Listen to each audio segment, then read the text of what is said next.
বিসমিল্লাহির রহমানির রহিম। আশা করি সবাই ভালো আছেন, আমিও ভালো আছি। সাবেক প্রধানমন্ত্রী শেখ হাসিনা খালি যে কয় যে এটা আমার বাপের দেশ, বাপের দেশ। মেয়ে গোর বিয়ার পরে আবার কি এর বাপের দেশ হইব? তো স্বামীর দেশ।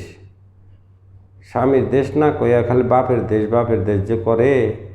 আর তারেক জিয়ারে কয় যে কোলাঙ্গার।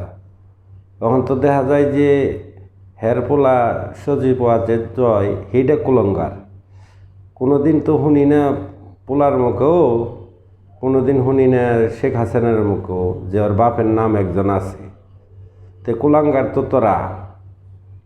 আর খালেদা জিয়া তো তার গর্ব করে কয় যে এটা তার স্বামীর দেশে, হে হলো স্বামীর দেশে থাকে। তে তখন বোঝা যায় যে তোরাই কুলাঙ্গার না হইলে তো স্বামীর দেশ হলো একটা নারীর হলো স্বামীর দেশ থাকে। আর হ্যাঁ খালি বারে বারে কইব যে আমার বাপের দেশ, বাপের দেশ। তোর বাপের দেশ তো গেছে গা শেষ। যদি স্বামীর দেশ হইতো তাহলেও বাংলাদেশে আইবার পারতি। আর খালেদা জিয়ার রইল স্বামীর দেশ, তারেক জিয়ার রইল বাপের দেশ। তোর পোলায়ও কয় না বাপের দেশ। আমার নানার সাথে উডা করছে, বাপের সাথে কি করছ? ফালতু জানি কন কর।